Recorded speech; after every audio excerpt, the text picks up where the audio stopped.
نبی اکرم جناب محمد الرسول اللہ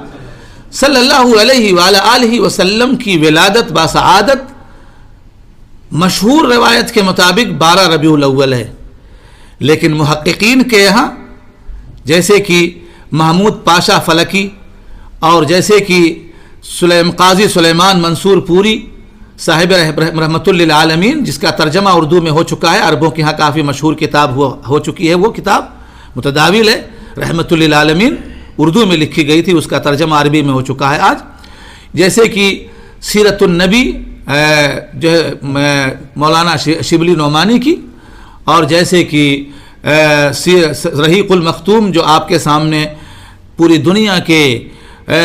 سیرت نگاروں کے درمیان سے اول نمبر لے کر کے دنیا کے سامنے ظاہر ہوئی، اس کتاب میں ان ساری کتابوں نے اجماعی طور پر اس ایک تاریخ کا تذکرہ کیا ہے. وہ 12 ربیع الاول نہیں بلکہ وہ 9 ربیع الاول ہے. وہ اور ان کے علاوہ بھی بہت سارے لوگوں نے 9 ربیع الاول، ان محققین نے جو ہے علم فلک کو سامنے رکھتے ہوئے اور اس کا حساب لگاتے ہوئے، اور محمود پاشا فلکی مصری نے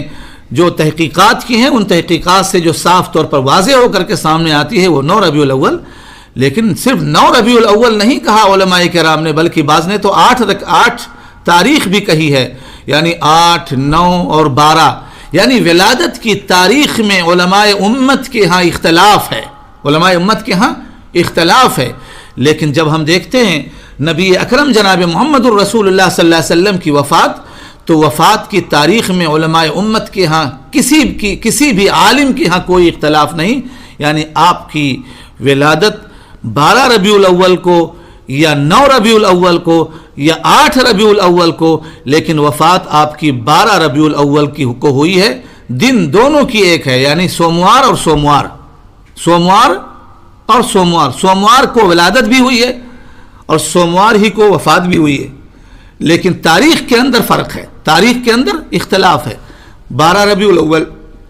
9 ربیع الاول اور 8 ربیع الاول اور 12 ربیع الاول کو آپ کی وفات ہوئی ہے.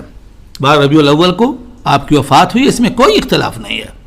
اس میں کوئی اختلاف نہیں ہے.